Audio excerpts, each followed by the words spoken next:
성경 말씀 함께 찾아 읽겠습니다. 데살로니가전서 5장입니다.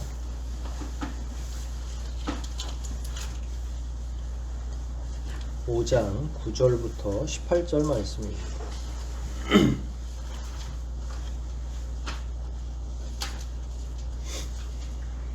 5장 9절로 18절까지 말씀, 한 절씩 교독하고 마지막 18절 말씀은 같이 읽습니다. 9절부터 제가 먼저 읽겠습니다. 하나님이 우리를 세우심은 노하심에 이르게 하심이 아니요 오직 우리 주 예수 그리스도로 말미암아 구원을 얻게 하신 것이라. 예수께서 우리를 위하여 죽으사 우리로 하여금 깨든지 자든지 자기와 함께 살게 하려 하셨느니라. 그러므로 피차 권면하고 피차 덕을 세우기를 너희가 하는 것 같이 하라. 형제들아, 우리가 너희에게 구하노니 너희 가운데서 수고하고 주 안에서 너희를 다스리며 권하는 자들을 너희가 알고 저의 역사로 말미암아 사랑 안에서 가장 귀히 여기며 너희끼리 화목하라. 또 형제들아, 너희를 권면하니 유모 없는 자를 권계하며 마음이 약한 자를 안위하고 힘이 없는 자를 끌어주며 모든 사람을 위하여 오래 참으라. 삼가 누가 누구에게든지 악으로 악을 갚지 말게 하고 오직 피차 대하든지 모든 사람을 대하여 대하든지 항상 선을 조치라. 항상 기뻐하라. 쉬지 말고 기도하라. 범사에 감사하라. 이는 그리스도 예수 안에서 너희를 향하신 하나님의 뜻이니라. 아멘.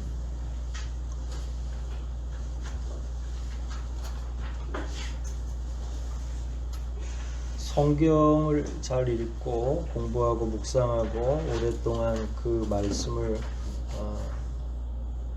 마음속에 새기면서 살기 위해서는 나무와 숲을 동시에 봐야 됩니다.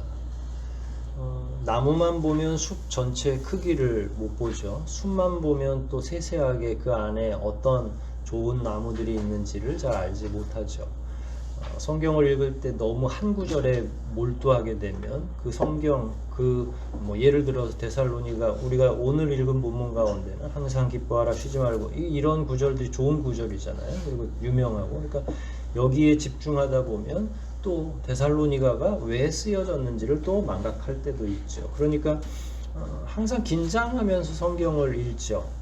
특히 이제 말씀을 공부하고 가르치고 설교하고 하는 사람들은 그래서 숲과 나무를 동시에 보려고 이게 전체 어떤 주제 가운데 오늘 본문이 자리하고 있는지를 아는 게 매우 중요하죠. 길게 읽었지만 오늘은 13절 정도까지만 공부를 하고 다음 주에 이제 한 번 더 내용을 공부하도록 하겠습니다. 숲과 나무 이야기를 했으니까 지금 오늘 우리가 나눠야 될 내용들은 제목에 나와 있는 것처럼 재림을 기다리는 신앙 두 번째라고 했죠. 그러니까 대전제는 시간적으로 보면 뭐가 앞으로 있을 거라는 거예요. 재림이, 그러니까 그거에 준해서 신앙생활을 한다는 거예요. 근데 이 편지 이후에 재림이 한 번 있었어요? 없었어요? 예수님의 아직 일어나지 않았죠. 그러면 이 오늘 말씀은 우리들에게 아직도 유효한 거예요? 아니면 지나간 말씀이에요? 아직도 유효한 거죠. 그래서 중요한 겁니다. 그래서 이 권면을 잘 이해하고 받아들일 필요가 있는 거죠. 성경을 공부할 때 특히 이제 여러분보다 제가 먼저 본문을 읽고 설교를 준비하니까 어려울 때가 있어요. 그 어려울 때는 하나님의 의도가 뭔지를 잘 모를 때, 문장 해석도 어렵고 전체 본문 가운데 오늘 본문이, 그러니까 데살로니가 전체 가운데서 오늘 본문이 도대체 어떤 의미일까를 잘 모를 때, 저는 사실은 이미지로 상상하는 걸 되게 좋아하고 즐겨 하는데 데살로니가 교회 전체를 늘 그리면서 오늘 본문을 생각하고 당시 시대적인 배경을 생각하면서 또 오늘 본문을 생각하기도 하고, 이렇게 말씀드리는 이유는 여러분도 그러하라 하는 말씀입니다. 상상력이 빈곤한 사람은 성경을 제대로 이해하기가 어려워요. 그렇다고 마구 상상할 수는 없잖아요. 그 상상력을 돕는 게 배경 지식이에요. 당시의 로마 문화에 대한 배경, 황제들에 대한 이야기, 초대 교회 당시 유대인들이 얼마나 광폭했는지 이런 건 책자를 통해서 공부를 따로 해야만 더 풍성한 본문의 내용을 이해할 수 있겠죠. 설교자만 그러할 것이 아니라 사실은 공부를 하는 많은 분들, 성경을 읽는 많은 분들이 많이 읽고 많이 쓰는 그것 다음 단계가 성경을 그런 식으로 잘근잘근 한 구절씩 배경을 같이 공부하면서 더 깊이 있게 공부해야 되는데, 그러면 사람들이 다 그러죠. 아니 목사님은 우리 교회 교우들을 전부 신학생을 만들 참이냐 이러는데, 사실은 그래야 한다고 저는 생각을 해요. 그렇지 않아서 지금 한국교회가 문제가 되는 거잖아요. 대충 주일 중심으로만 설교 전달하고 집에 가면 또 나 몰라라 하고 전천후 신자를 만들어야만 되는 거죠. 원래 기독교는 그렇게 출발했어요. 예수님이 늘 나를 따르라, follow me 이렇게 하고서 사실은 예수님의 삶의 안으로 직접 들어오도록 했죠. 그래서 예수님은 제자들 앞에서 뭐 부끄럽거나 그러지 않아요. 의식주 생활을 그냥 같이 하신 거예요. 화장실도 가셨을 거고, 뭐 예수님이 이슬만 드시는 분은 아니시잖아요. 그러니까 평범하게 그 대신에 제자들도 똑같이 그 안에는 예수님의 십자가도 포함됐을 거고 부활 승천까지. 그러니까 우리가 생각할 때는 중요한 몇 가지 상황이 있고 그것만 따라하면 된다고 생각하는데, 그러면 완전한 제자도가 아니잖아요. 그러니까 성경을 읽고 공부하는 거는 제자가 되는 일이잖아요. 예수님 이후에 바울도 그랬죠. 바울이 늘 자기를 따르라고 이야기를 했어요. 저는 교만한 사람인 줄 알았더니 예수님 따르라고 하면 간단한 건데 그게 원래 제자도의 원칙이에요. 자기가 이제 예수님을 완전히 이미타치오 했기 때문에, 라틴어로 이미타치오라고 하는 말은 모방했다라는 말이거든요. 이미타치오 크리스토스 하면 이제 자기가 완전히 그 사람을 본땄기 때문에 그 다음부터는 없는 사람을 쫓아서 본받으라고 할 수는 없잖아요. 거울이 있는 것도 아니고 사진을 찍어 놓은 것도 아니고. 그러면 그분을 그대로 본딴 누구를 따라오라고 그래야 돼요? 나를 따라오라고 얘기하는 거죠. 여기서 이제 우리의 갈등이 생기는 거죠. 여러분들이 여러분 자녀들에게 이 이야기를 해줘야 돼요. 뭐라고? 나를 따르라. 그럼 우리 자녀들이 뭐라고 그러겠어요? 에? 이렇게 얘기하겠죠. 뭐라고요? 그렇게 해가지고는 안 될 것 같은데? 왜냐면 이게 가까이 살다 보면 흉어물을 다 보게 되잖아요. 그럼 뭐 이제 거기서 이렇게 권세가, 가장으로서나 부모로서의 권세가 세워지지 않죠. 이게 참 그런 게 어려운 거죠. 하지만 기독교 교리도 그렇고 기독교의 진리, 기독교가 가지고 있는 역사적인 전통성은 그런 방식으로 원래 되어야 되는 거죠. 그런데 오늘날 너무 가볍잖아요. 그런 식으로 요구하면 버틸 교인이 어디 있어요? 자기 생업도 너무 스트레스 받는데 막 대형 교회에서 막 계속 모든 교인들이 예수님 따라하게 해가지고 하면 그 부담돼서 못 가겠죠. 그래서 자꾸 소프트해지는, 부드러워지는 거죠. 막 강하게 큰 이야기는 안 하고, 아이고 뭐 성경을 한 구절 읽는 것도 너무 감사드립니다. 잘하셨어요. 그리고 마음껏 축복해주고 하는데, 우리가 어린 교인이라면 그렇게 해주죠. 그 유치부 아이들이 만약 한 구절 막 외워오고 그러면 잔치 벌여줘야 돼요. 그렇잖아요. 그런데 작년반에서 한 구절 읽었는데 그거 너무 잘했다고 목사가 매번 칭찬하면 교인들이 하향평준화 될 거잖아요. 그러니까 말씀을 읽고 공부하는 면이 그 정도로 어렵고 힘들고, 그러나 그게 저는 회복되어야 한국 교회의 미래가 있지 않을까 이런 생각을 합니다. 지금은 참 암울하고 어려운 시절인데 우리라도 좀 해봅시다. 조금이라도 더 많이 읽고 조금이라도 더 도전받고 조금이라도 더 하나님 말씀을 깊이 실천하면서 살려고 한다 그러면 저는 분명히 가능하다. 그래서 제가 배경 설명을 자꾸 많이 하는 거예요. 어디 가서 여러분들이 따로 신학교를 다니지 않는 이상 그런 얘기를 들을 수가 없으니까. 그리고 그렇게 해야 본문이 합리적으로 우리가 이해되는 거죠. 영적인 책이지만 하나님이 우리에게 이성과 합리적인 사고를 주신 거잖아요. 안 그러면 그러니까 영적으로 이해할 수 있는 감성 종류만 주셨을 텐데 계산하고 판단할 수 있는 능력도 우리에게 주셨잖아요. 말씀도 그렇게 기록이 되어 있습니다. 이게 말씀이라는 게 진공 상태에서 뚝뚝 떨어진 게 아니니까. 이 안에는 감정도 있고 이 안에는 그 배경에 따른 합리적인 상황들이 있는 거니까. 그걸 자꾸 찾아내려고 저도 노력을 하고 있는 거고요. 본문 다시 한번 보십시다. 어느 말씀이 가장 중심이 되나요? 대부분 본문을 보면 하나님의 의도가 엿보입니다. 그러면 어떤 말씀이 오늘 중심이 되는가라는 거예요. 오늘 본문은 9절 그리고 10절이 가장 중심이 되는 말씀이에요. 그게 전제처럼 여겨지는 거죠. 하나님이 우리를 세우셨어요. 세우신 까닭은 노하심에 이르게 하심이 아니라, 이거는 노하심이라는 거는 심판, 진노라는 거예요. 심판대 앞에 세우려고 하신 게 아니라 오직 우리 주 예수 그리스도로 말미암아 뭘 하게 하시려고요? 구원을 얻게 하신 것이라. 그리고 뒤에도 마찬가지. 예수께서 우리를 위하여 죽으사 우리로 하여금 깨든지 자든지 자기와 함께 궁극적으로는 살게 하려 하셨느니라. 요게 전제고, 그러니까 그 다음에 피차, 권면하고 피차 이렇게 하고 하라는 거예요. 이 전제가 있으니까 그 전제를 기억하고 나머지를 진행하라는 거죠. 9절은 하나님께서 사역자들 또 교우들을 세우신 목적을 이야기하는 거죠. 그거는 사도뿐 아니라 그렇게 해서 복음을 전파받은 모든 사람들이 구원을 얻게 하기 위한 하나님의 방편이었어요. 하나님의 목적은 진노와 심판이 아니죠. 만약에 진노와 심판이었으면 사실 이런 본문은 너무 당연한 거예요. 읽어보면 뭐 어려울 것도 없어요. 하나님이 선지자들을 왜 보내셨어요? 여러분들 심판하시려고 보냈나요? 때로는 그렇게 보일 때도 있죠. 먼저 선지자들을 보내서 경고하죠. 그러고 나서 뒤이어서 말 안 들으면 어떻게 돼요? 심판이 있죠.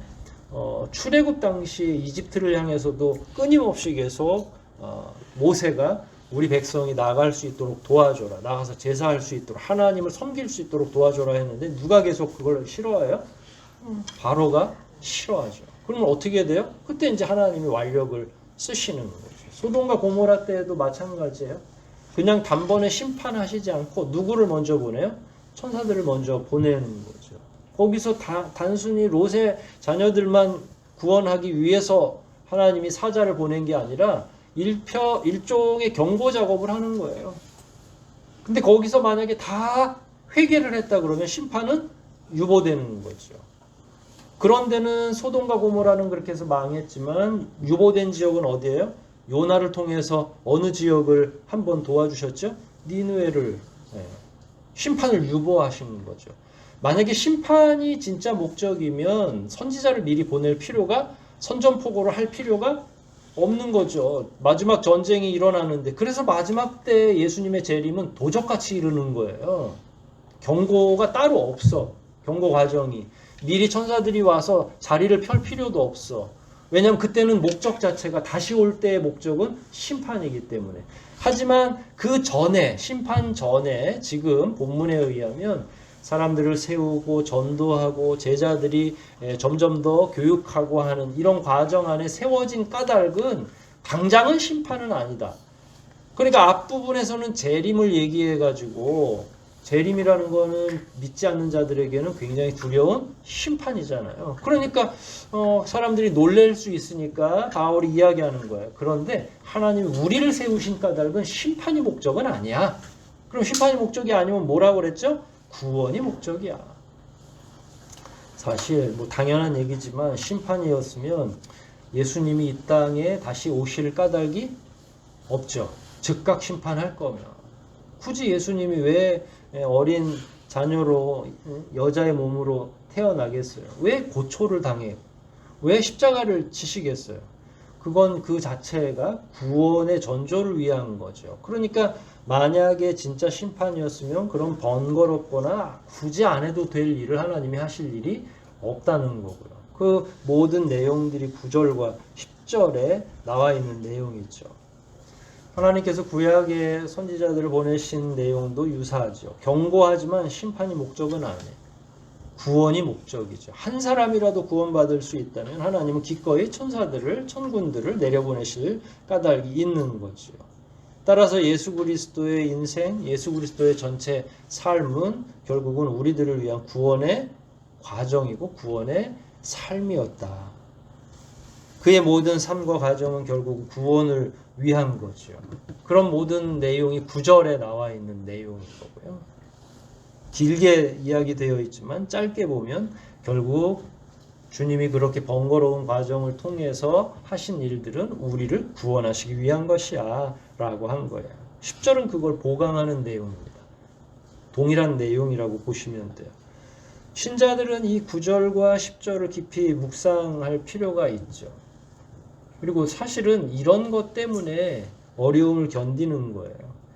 이런 구절이 사실은 하찮아 보일 때가 있습니다. 그냥 쓱 넘어갈 때가 있어요. 그런데 여러분들이 굉장히 너무너무 어렵고 죽을 것 같고 숨이 막히고 정말로 많은 고통이, 그리고 고통은 올 때 한 번 그리고 일회적으로 오지 않아요. 그럼 뭐가 오듯이 와요? 없는 집 제사 지내듯이 그냥 끊임없이 막 첩첩산중으로. 경제적인 어려움을 겪으면 어떻게 돼요? 카드 하나가 문제가 생기면 줄줄이 계속 문제가 생기죠. 뭐 경제라는 게 뻔하잖아요. 그리고 우리같이 없이 사는 사람들은 뭐 2억, 3억씩 부도 나는 게 아니라 10만 원, 20만 원 때문에 어려움을 경험할 때도 있죠.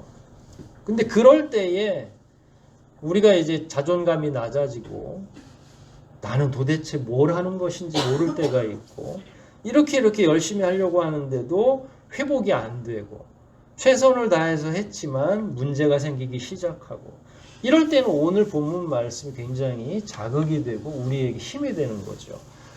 하나님께서 특히 예수 그리스도를 통해 하셨던 그 많은 일들은 결국은 비록 지금 어려움을 당하고는 있지만 우리 한 사람 한 사람을 세우시기 위한 과정이었다. 그러니까 우리가 주인공이 되는 본문인 거예요. 우리가 타인으로서 이 본문에 존재하는 게 아니라 예수 그리스도가 하셨던 그 모든 일들이 내 중심적으로 해석되어져야 되는 거죠. 그래서 이런 본문이 묵상이 되기 시작하면 힘이 되는 거죠. 그래서 지금 내가 비록 어려움에 처해 있고 내가 가지고 있는 건강의 문제가 있고 경제적인 어려움이 있고 회복하기 어려운 많은 부분들이 있지만 그렇구나. 결국은 주님은 우리를 위해서 이렇게 하셨고 나를 구원하셨구나. 여기서부터 시작이 되는 거거든요. 이런 부분들이 깊이 묵상이 안 되면 어떻게 돼요?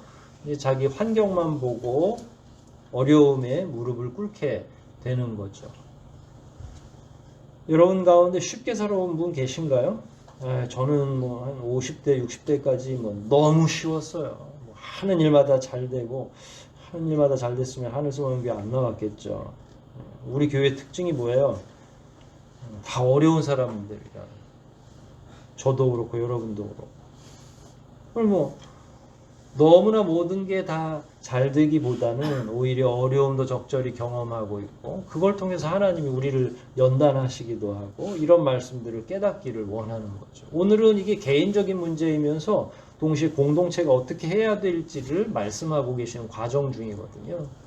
그러니까 재림이 임박해 있고 예수님이 오시면 이제 큰 문제가 발생할 건데 그럼에도 불구하고 두려워하지 마라. 왜냐하면 예수님이 너희들을 뽑아 세우신 까닭은 진노를 위함이 아니라 구원을 위한 거야 라고 하는 전제가 있는 거고요. 그 전제가 묵상되고 나면 그 다음에 이제 묵상해야 될 일이 뭐냐면 이제 자기의 삶을 묵상하는 거예요.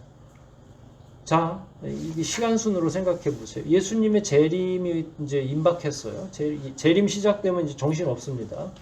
근데 두려워하지 말라고 그랬어요. 왜 두려워하지 말라고 그랬죠? 예수님이 우리를 뽑아 세우신 까닭은 뭐예요? 네, 심판이 아니라 구원이기 때문에 쫄 필요는 없다. 그 대신에 다음 걸 해야 돼요. 그게 이제 11절, 12절 나오는 거예요.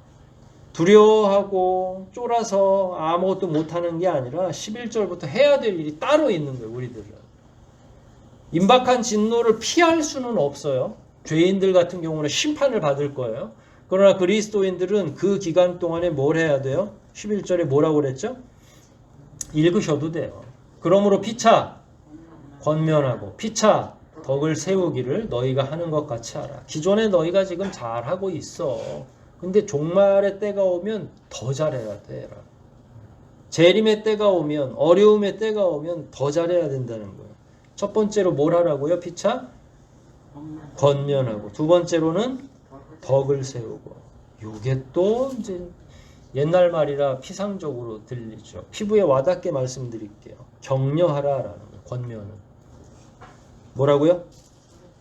서로 격려하라. 덕을 세운다는 건 서로 도와주라. 격려하고 도와주라는 말로 대체시키면 돼요. 그러면 쉽죠? 왜 이런 용어를 썼을까? 그 용어 뒤에는 항상 배경이 있는 거잖아요.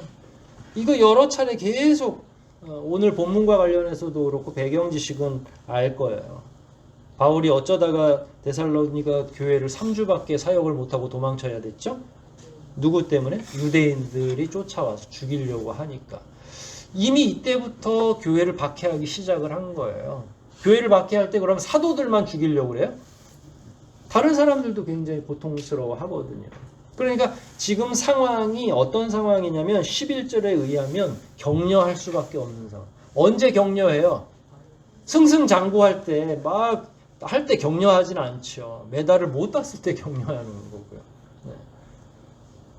어떤 어려움이 있으면 격려를 해야 될까요? 뭐 낙방했거나 낙심하고 있거나. 근데 이 당시에는 그런 문제가 아니라 핍박이, 환난과 핍박이. 그러면은 어린 신자들은 환난과 핍박을 참기가 쉽겠어요, 어렵겠어요? 어렵죠.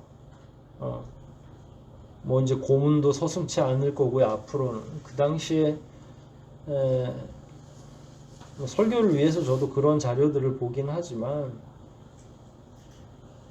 그리스도인들로 하여금 배교하게 하기 위한 그 고문 기술들이 있어요. 뭐 손톱을 뽑는 건 뭐 일도 아닌 거고요. 오죽했으면 베드로는 거꾸로 달려서 죽었겠어요, 십자가에. 그러니까 신앙을 빼앗기 위한 다양한 방법들이 있는데 제일 먼저 누가 무너지겠어요? 그런 고문이나 협박 앞에서는 신앙이 약한 사람들이 무너지는 거죠. 그럼 신앙이 있는 사람들이 어떻게 해야 돼요? 본청만척 해야 되나요? 그리고 보통 같이 감옥에 갇혀요. 사실은 체포령 내리면 저하고 장로님하고 뭐 집사님들하고 같은 감옥에 갇히는 거예요. 사실 뭐 남녀는 구분해 줄 수 있겠지만 예전에 그런 것도 없었으니까. 그럼 갇혀가지고 어떻게 해야 돼요? 눈치를 살피는 거죠. 누가 지금 제일 두려워하고 있는지. 누가 제일 두려워하겠어요?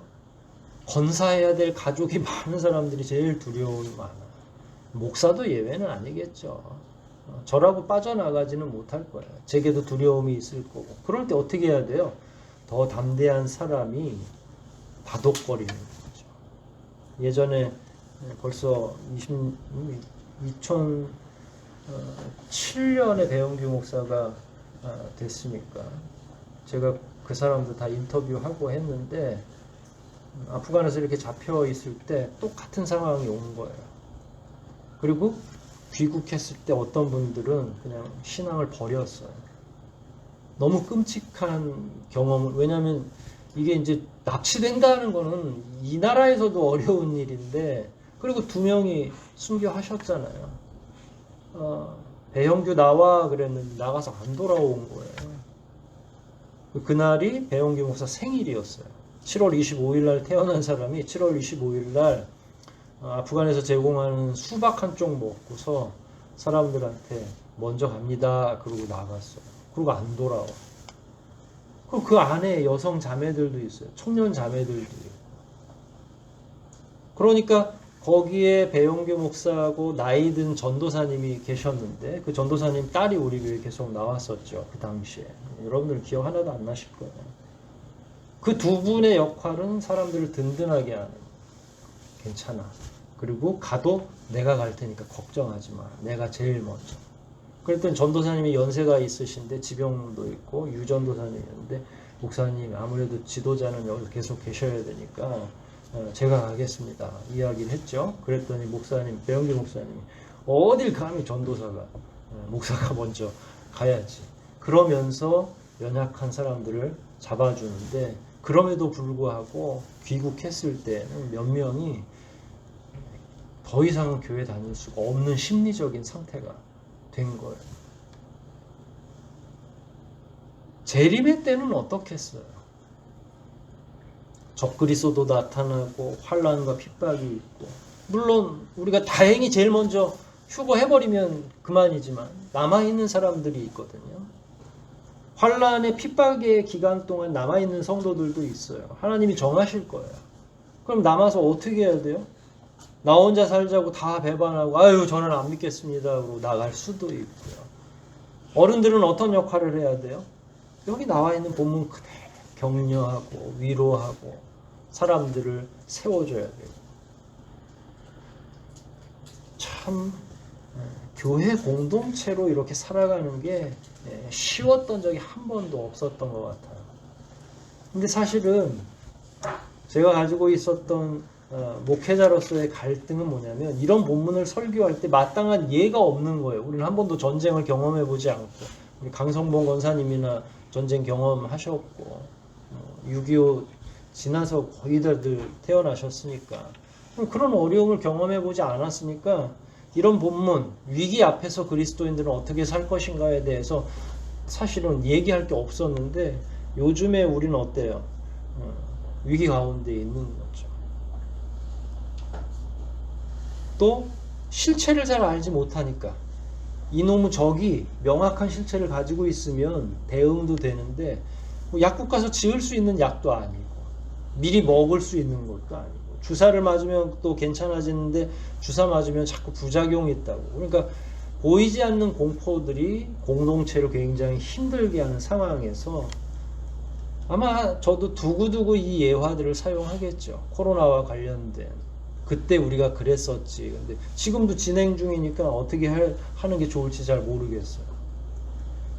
여하튼 공동체에 문제가 생기기 시작하면 서로 격려하고 사랑하고 도와주는 게 가장 먼저 등장해야 된다는 거예요. 사실 평소에도 공동체는 연합하고 하나로 뭉쳐 사는 게 좋은 거죠. 그런데 어려울 때는 더욱 그러하다는 거예요. 공동체가 빛을 발하는 건 어려울 때예요. 윗사람이 아랫사람을 돌보아주는 거 당연한 거죠. 그래서 항상 재난 영화를 보면 누구를 먼저 구원해요?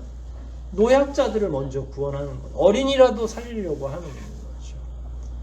근데 그런 태도는 훈련받지 않은 사람들에게는 나오지 않아요. 꼭 그런 영화에 이상한 사람 꼭 하나 나오죠. 자기가 무조건 먼저 타려고 하는. 근데 그게 가상의 인물이 아니라 항상 인간 실존 가운데 존재하는 캐릭터라는 거예요. 누군가는 또 그럴 거라는 거예요. 심지어 이제 교인들끼리 잡혀 있을 때도 그럴까 두려운 거죠.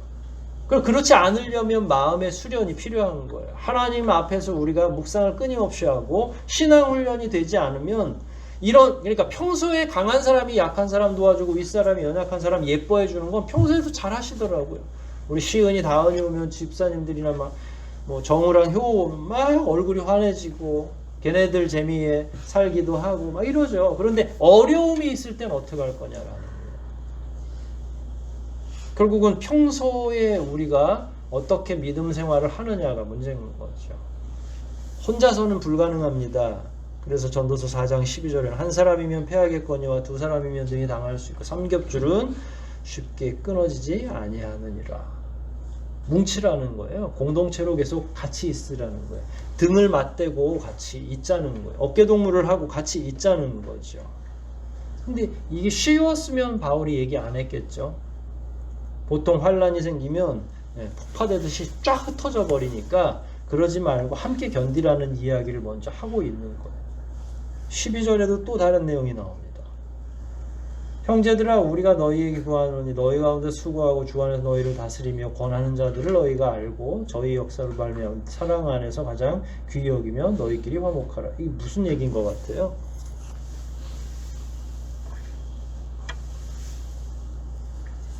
쉽게 또 안 오죠, 잘. 그동안에 복음을 전했던 사역자들을 존중해주고 또 교회 안에 있는 리더들을 존중해주면서 그들의 지도를 잘 따르라라는 거예요. 사실은 그들의 수고를 기억하라는 거죠. 그러면 이제 바울이 썼으니까 자기 얘기 공치사 하려고 그런 걸까요? 그렇지 않습니다. 이거는 그 당시에 바울뿐만 아니라 모든 사람들이 경험하고 있는 위기였어요. 바울은 어떤 위기를 경험했어요? 유대인들이 바울을 죽이기 전에는 잠도 안 자겠다고 해서 특공대를 만들었잖아요. 한 사람을 위해서 특공대가 만들어질 정도면 바울은 그 당시에 유대교에게 얼마나 미움을 받고 있는 거예요. 말할 수 없는 미움을 받는 거예요. 그럼 바울만 미움을 받은 거예요? 그렇지 않죠. 모든 선생된 자들이 그런 위기를 경험하고 있는 거죠. 복음을 증거하는 건 이미 뭘 걸은 거예요? 자기 생명을 걸은 거예요. 목숨을 걸은 거죠. 그런데 교회가 같이 어려워졌어요.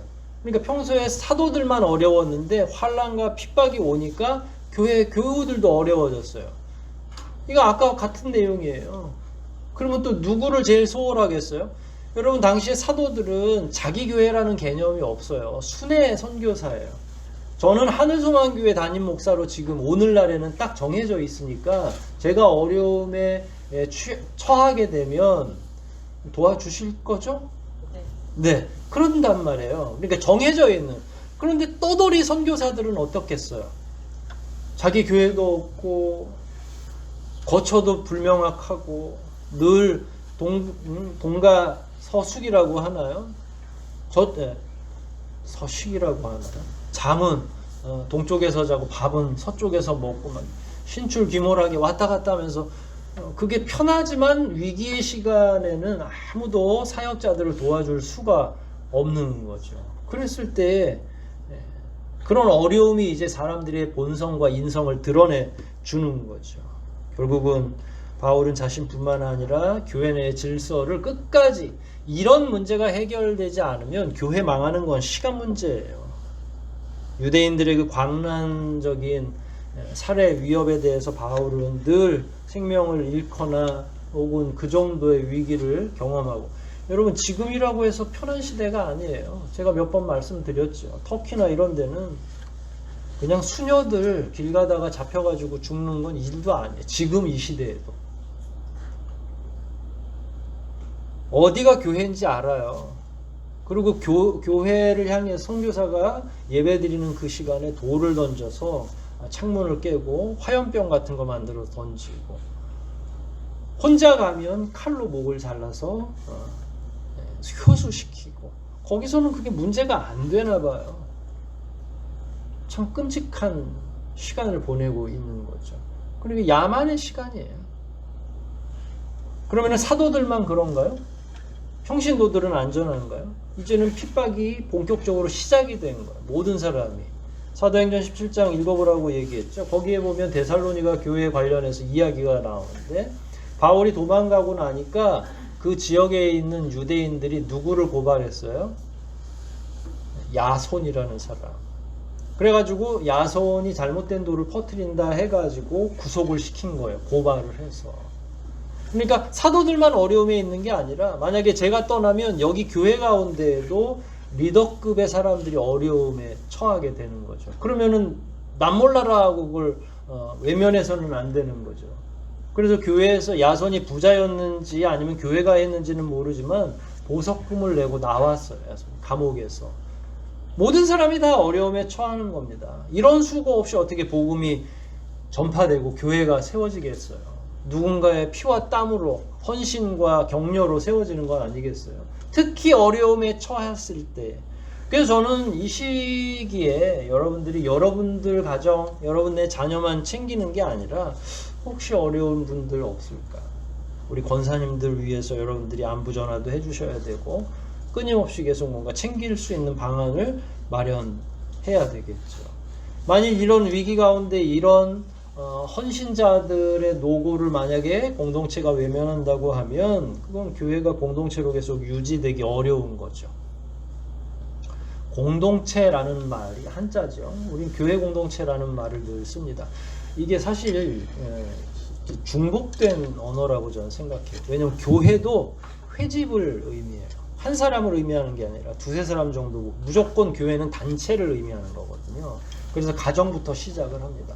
근데 교회도 공동체인데 교회 공동체라고 보통 우리가 이야기할 때는 이중 강조가 되는 거죠. 근데 교회는 기본적으로 공동체예요. 공동체의 가장 큰 덕목은 함께라는 거예요. 각자 도생이 아니라 나 혼자의 문제가 아니라 위기 왔다고 모른 척하면 어떻게 돼요? 교회 그냥 바로 망하는 겁니다. 위기 오면 교회로 모이십시오. 개인의 위기도 마찬가지예요. 뭐 다 편한데 내가 위기를 경험하고 있어. 그러면 다른 데 가시면 안 돼요. 교회로 오시는 거죠. 교회에서 무릎 꿇고 교회에서 기도하고 교회에서 하나님의 음성을 기다리는 거죠. 그리고 요청하세요. 기도 요청을 하세요. 내가 이런 어려움을 경험하고 있는데 목사님 기도 부탁드립니다. 그럼 신뢰할 만한 사람들이 같이 기도하는 거죠. 그게 교회 공동체예요. 여러분 밥을 혹은 쌀을 같이 제공해 주는 거 이런 것만이 공동체 전부가 아닌 거죠. 물질만 도와주는 게 도움을 주거나 혹은 협력해 주는 전부가 아니에요. 마음을 실어주고 함께 기도해 주는. 그리고 놀랍게도 우리가 경험하는 이런 위기의 시간에 그 공동체가 진짜 공동체인지 아니면 허술하고 무너지기 쉬운 공동체인지 드러나겠어요? 안 드러나겠어요? 다 드러나죠.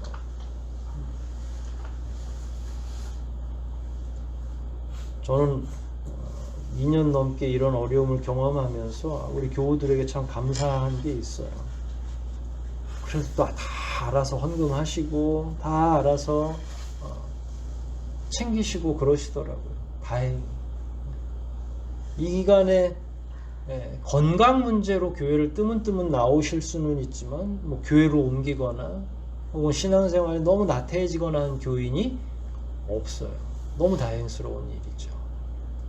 저는 그런 면에서 우리가 더욱더 그런 가치를 가지고 애써야 된다.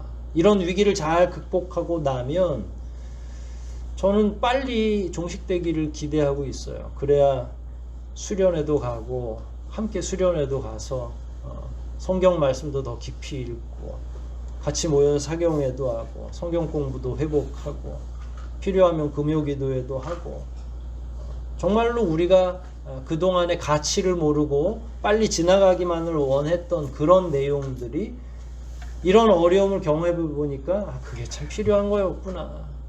한 번 더 모이는 게 참 아쉽구나 라는 거죠. 여러분도 그런 마음을 기대하고서 준비하는 게 필요한 거죠. 누군가를 바라볼 때 사랑 안에서 귀히 여기고 서로 화목하라고 13절에 더 얘기하고 있습니다. 그러니까 성경에 그런 말씀이 있죠. 정확하게 제가 구절이 기억이 안 나는데 여간 배부르면서 매일 싸우는 가정이 잠언인 것 같아요. 잠언 아니면 전도서겠죠. 하지만 풀만 먹어도 화목한 가정이 있다. 이걸 두 개를 대조하더라고요. 그건 뭐 진짜 고기 먹고 싸우고 이런 차원이 아니라 어려운 가운데서도 되려고 하는 가정, 되려고 하는 공동체는 사랑이 넘쳐나는 거예요. 그러니까 돈이 없어서 교회가 망하는 건 아니라는 거예요. 절대로 그거 오해하시면 안 돼요. 진짜로. 저 그냥 여러분들이 나와주는 것만으로도 교회는 세워집니다. 진짜. 걱정하지 마세요. 그런데 돈 많은 사람이 아무리 많이 앉아 있어도 제가 돈 많은 분들 헌금하는 거를 알거든요. 제 가까운 분도 성당을 다닌다고 그러는데 한 주에 5,000원 헌금했는데 알고 있기로는 수백억대 자산가입니다. 그러니까 부자가 여러 명일 필요가 없어요. 그런다고 공동체가 든든해지는 게 아니에요. 이렇게 서로를 염려하고 고마워하고 귀히 여기고 격려할 수 있는 사람들이 나와서 앉아주는 것만으로도 교회는 엄청나게 든든하고 힘이 되는 거죠. 아무도 손상 없이 지금 계속 2년을 버티고 있는 거잖아요. 이게 쉬운 일 아니거든요. 신앙 없으면 어떻게 돼요? 아이고 애시당초에 다 흩어졌죠. 뭐 다른 교회 간다는 그런 의미가 아니라 이렇게 해서 교회를 다녀야 되나 싶기도 하고 거의 우리 1년을 온라인을 했잖아요. 집에서 테레비로 우리가 부자교회도 아닌데 텔레비전에서 목사님이 나오기도 하고 참 별 희한한 짓을 다 한 거죠. 그럼에도 불구하고 유지됐다는 건 하나님의 기적인 거죠. 우리같이 없이 사는 사람들끼리 모였는데도 불구하고. 저는 앞으로 더 그래야 된다는 거예요. 왜냐하면 재림을 하실 거니까. 이거보다 더 큰 어려움이 예상되니까. 그랬을 때 우리는 누가 어떻게 도울 거며, 저는 시스템도 변화해야 된다고 생각해요. 어려운 일이 있을 때 우리 교회적으로 어떻게 한 번에 싹 도와줄 수 있을지, 어떻게 그 사람을 격려할 것인지, 의도적으로도 카톡을 한다든지 메시지를 보낸다든지 전화를 해준다든지 의도적으로 할 필요가 있죠. 왜냐하면 신앙이 약할 때는 그런 게 굉장한 위로가 되고요. 특히 믿는 자의 권면과 위로는 성령이 함께 하시기 때문에 훨씬 더 든든한 마음이 생겨요. 여러분들이 목사에게 기도를 받으려고 하는 의도가 뭐예요? 다 같은 기도지만 그래도 그런 것에라도 기대고 싶은 마음이 있는 거잖아요. 교우들의 기도는 그런 겁니다. 함께 기도해 준다는 거, 함께 권면하고 위로해 준다는 건 그런 의미가 있는 거예요. 세상에서도 누가 등을 두들겨 주면 참 감사한데 교우들끼리 그렇게 한다 그러면 얼마나 이 공동체가 든든해지겠어요. 공동체가 반대로 망하는 이유는 뭔지 아세요? 반목과 갈등이에요. 딴 거 없어요. 남 탓 운동을 하면 돼요. 내 탓 운동은 들어보셨죠? 김수환 추기경 계실 때 다 내 탓이요. 그것도 너무 또 그렇게 하니까 이 사람이 진짜로 이렇게 생각하는 건가 하는데, 우리는 남 탓 운동은 잘하죠. 이미 여러분 마음속에 하고 계실 수도 있어요. 이렇게 된 게 다 쟤 때문이야. 이건 뭘 의미하냐면 내 생존을 위해서 타인을 팔아버리는 행동이에요. 사실 우리도 이렇게 하죠. 근데 교회는 이러면 세상보다 더 악한 공동체가 되는 거예요. 그건 교회라고 할 수가 없죠. 교회는 그래서는 안 되는 거죠. 따라서 사랑으로 사람들을 서로 존중해 줘야 되고, 그렇게 함으로 어려움을 극복하는 거죠. 이런 얘기는 너무 단순하고 늘 들을 수 있는 거예요. 초등학교 교과서나 나올 법한 얘기죠. 하지만 실천이 어려운 거예요.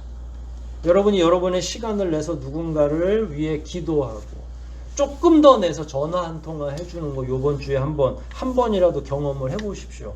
쉽지 않습니다. 쉽지 않아요. 근데 그걸 할 때에 용기가 더 생기고 공동체에 윤활유가 뿌려지기 시작하는 거죠. 남남으로 모르는 게 아니라. 환난 중에 나 챙기기도 어려운데 타인 챙기는 거, 예수님이 재림하고 있는데 지금 다른 연약한 사람 챙기는 거 쉽겠어요? 이거 제정신 가지고 하기도 쉽지 않거든요. 제가 얘기했잖아요. 부양할 사람이 많은 사람이 더 그럴 정신이 없을 거잖아요. 왜냐하면 내 새끼들 챙기는 것도 어려울 텐데 정신 똑바로 차려야 됩니다. 내 새끼만 내 공동체 안에 있는 게 아니라 남의 자녀들도 귀한 거고, 같이 할 때에 그 공동체는 든든히 진짜 하나가 될 수 있는 거죠. 우리 교우들은 저 막루도 많이 올라갔고 데모도 많이 해보셨죠. 철거 싸움도 해보시고, 그때 제일 우려하는 게 뭐냐면 적이 생기지 않도록 이 스크럼을 유지하는 게 제일 중요하거든요. 공동체의 존속도 마찬가지. 어려울 때 스크럼을 잘 짜고 하나가 되는 게 너무너무 중요한 거예요. 하나님이 지금 계속 그걸 얘기하는 거죠. 이제 우리 얘기 좀 할까요? 우리는 어떻게 하면 좋을까? 편한 거 한 가지 생겼어요. 남탓 운동 우리 하고 있다고 얘기했잖아요. 그러니까 다 지금 일어나는 모든 어려움은 뭐 때문에 일어난 거예요? 그냥 코로나 때문에. 편하죠, 뭐. 근데 이게 잘못하면 교회를 망치는 거죠. 코로나가 원인을 제공할 수는 있지만 그 코로나에 안주하는 건 우리거든요. 그러니까 두 가지를 달리 볼 필요가 있어요. 그놈의 코로나가 나쁜 짓을 한 건 맞지만 거기에 대해서 그 대책을 묵상하고 앞으로 교회가 어떻게 나아가야 되는지를 고민하는 건 우리의 몫이니까, 끝까지 우리는 코로나가 종식될 때까지만 손 놓고 기다리는 게 아니라 준비해야 되는 거죠. 준비는 지금 우리가 할 수 있으니까, 실제로는 못해도. 전도 안 되는 것도 코로나, 스스로 성장이 둔화한 것도 코로나, 맞아요. 그런데 대책도 없으면 이건 이제 우리 공동체가 문제가 생기는 거죠. 우리가 할 수 있는 일이라고는, 우리같이 작은 교회는 영상 예배가 전부예요. 사실은 참 무력한 거죠. 그럼 미래 세계는 어떻게 되겠어요? 사람들한테 막연히 물어보면 다들 코로나 끝나면 뭐 하고 싶으세요? 그럼 다 여행 가고 싶다고 그랬죠. 여러분들은요? 코로나만 끝나면 내가 20명씩 전도할 거야 라고 계속 계획 세우고 계시는 분들은 이게 이렇게 웃기는 얘기였어요? 네, 손 들어보세요. 코로나만 끝나면 20명씩 전도해서 꽉 채우겠다. 하하, 이분들 다 여행 갈 생각만 하고 계시는구만요. 네. 하긴 뭐 목사도 그런 꿈을 지금 못 꾸고 있는데 여러분들한테 꾸라고 하는 게 참 어불성설이죠. 그러나 해야 된다는 거죠. 누굴 전도할지 마음에 지금부터 품고 계세요. 왜냐면 사람들이 코로나로 인해서 마음이 참 지금 완전히 깔아앉아 있어요. 이럴 때가 사실은 마음이 약해 있을 때가 전도하기 쉬운 거거든요. 이럴 때일수록 마음 다 잡아야지. 그러려면 하나님 믿는 게 좋아. 예수님 믿읍시다. 뭐 달라고도 안 하고 우리는 이단도 아니고 그냥 설교 말씀 듣고 힘이나 얻자고 이렇게 전도하는 수밖에 없죠. 그러려면 저는 설교도 짧아야 되고 기도도 짧아야 될 텐데 걱정이 참 많네요. 또 하나 그런 생각을 했어요. 온라인으로 교육을 대체했죠. 2년제 전문대학 같은 경우는 입학도 온라인, 졸업도 온라인, 친구들을 만나본 적이 없어요. MT도 못 가보고. 초등학생들을 온라인으로 했더니 엄마들이 다 그 얘기를 해요. 학력 저하. 왜냐면 학교에서 하는 것보다 완전히 아이들이 온라인으로 하니까 뭐 잠옷 입고 애는 꾸벅꾸벅 졸고 새집 짓고 막 앉아있고 안 일어나는데 엄마한테 전화해서 애 좀 깨워주세요. 그러면 막 끌려와가지고 온라인에 앉혀있고 공부가 어떻게 되겠어요. 선생님이 한눈 잠깐 팔면 한 놈이 없어지고 막 꾸벅꾸벅 계속 졸고 있고 실력이 늘어날 까닭이 없잖아요. 그게 현실인 거죠. 교회에서 2년 동안 유초등부, 중고등부 아무도 모이질 못했어요. 그럼 우리 어린이들, 청소년들의 학력신장은 어떻게 됐겠어요? 신앙의 학력신장. 그래서 이건 대안을 준비해야죠. 교사들과 우리 집사님들 기도 많이 해주십시오. 이렇게 해서 5년, 10년 뒤에 이게 드러나게 되고요. 이 친구들이 나중에 우리 교회 주역이 될 때쯤이면 구멍이 막 몇 개 숭숭 나 있을 수도 있잖아요. 이걸 우리는 염려해야 되죠. 이걸 위해서 기도해야 되는 거죠. 그러니까 서로 격려하고 사랑하고 하는 것도 좋지만 이제 우리는 아직 재림은 아니니까 우리에게 적용한다면 코로나가 지나고 나서 우리는 교회를 어떻게 회복시킬 건가. 가능하면 단기간 안에. 막 이걸 회복하는데 2년씩 또 걸리면 안 되잖아요. 3개월이면 3개월, 6개월이면 6개월. 그러면 이제 여러분 다시 피곤해질 수 있죠. 주일에 한 번만 예배 드리면 됐는데 막 오후 예배도 드려야 되고 수요일도 오라고 막 퇴근하고 성경 공부 모임 다시 시작하자고 하고 그럼 얼마나 피곤하겠어요. 안 하던 거 하려면 아이 코로나 때가 좋았는데 속으로 또 그러겠죠. 우리 심령이 그러니까. 근데 그게 좋은 거예요. 우리 영혼을 위해서는 정말로 좀먹는 일이니까 이제 그걸 생각해야 될 때죠. 이런 대책을 마련하지 못하고 계속 고민하고 그냥 뒤로 미루기만 하면 될 일이 아니죠.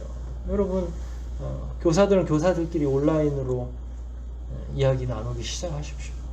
구역도 마찬가지고 각 조별로도 마찬가지고 11절에서 바울이 뭐라고 했어요? 공동체를 향해서 서로 격려하고 도와주라고 그랬잖아요.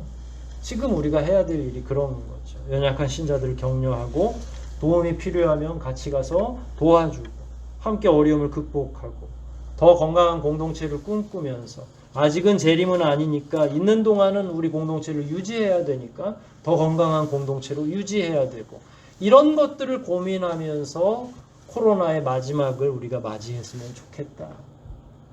이런 환난 가운데 신자의 신앙이 드러나는 거예요. 어떤 사람이 끝까지 잘 버티고 있는지, 어떤 사람이 이런 가운데에도 더 기도하고 더 집중해 주는지가 드러날 거잖아요. 어려움 가운데 우정이 드러나듯이.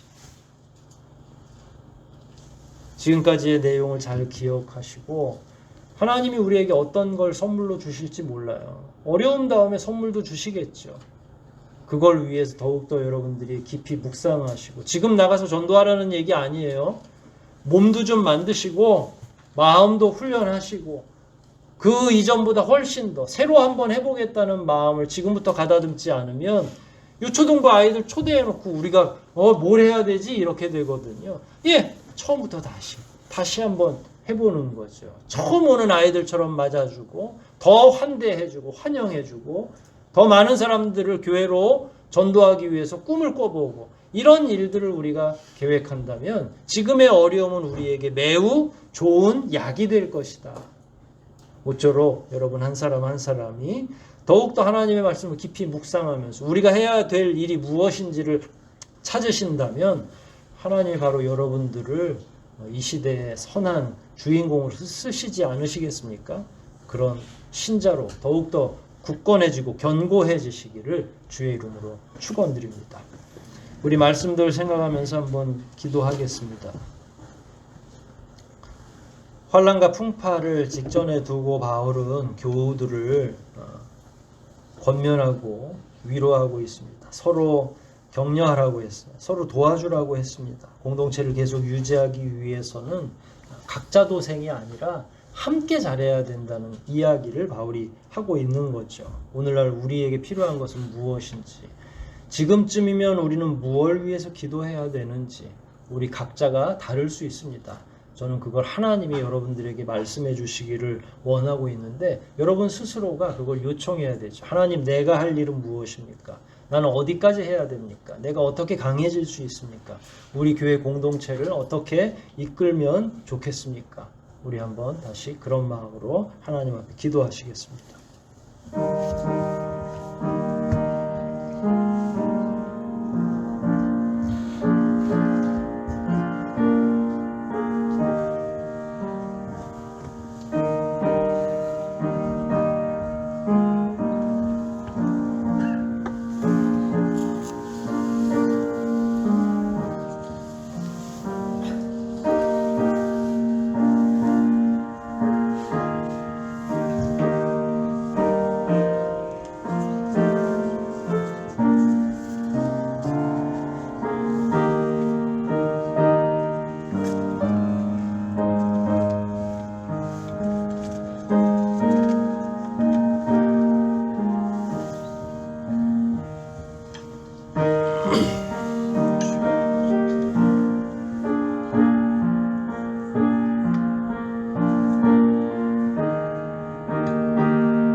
거룩하신 아버지 하나님, 오늘도 말씀을 통해서 저희의 연약한 부분을 더욱더 새롭게 할 수 있는 다양한 내용들을 교훈해 주시니 감사합니다. 어려운 시절에 친구 간의 우정이 드러나듯 하나님과 신자 사이의 믿음이 드러나는 줄 압니다. 우리는 지금 어떻게 믿고 있으며 어떻게 살아가고 있는지를 되돌아보게 하시고 바울의 권면처럼 서로 위로하고 서로 도움을 줄 수 있는 교회 공동체가 되게 도와주시옵소서. 그리고 바라옵기는 이 어려움이 다 끝났을 때 저희들의 마음속에 품고 있는 전도를 향한 마음, 또 기존 우리 교우들을 더욱 강하게 양육해야겠다는 마음, 교회 공동체를 더욱 든든히 세워야 되겠다는 이 마음이 잘 유지되어 그 어느 때보다 든든한 강성해지는 하늘소망교회가 되게 도와주시옵소서. 우리 교우 한 사람 한 사람을 지금까지 지켜주신 건 너무 감사를 드리고 앞으로가 더욱 기대되는 사람들이 되게 해주시옵소서. 지금까지도 수고했지만 하나님이 큰 은혜 주시면 앞으로 더욱 큰 일을 할 수 있는 줄 믿습니다. 사람들을 위해 기도하게 하시고 그 영혼을 구원하는 일에 집중하게 하시고 그들에게 맡기신 그 가정의 기업이나 가정을 든든하게 잘 보살피고 지켜나가는 하나님의 귀한 사역자들이 다 될 수 있도록 도와주시옵소서. 모든 것 주님께 의탁하오며 예수님의 이름으로 기도하옵나이다. 아멘.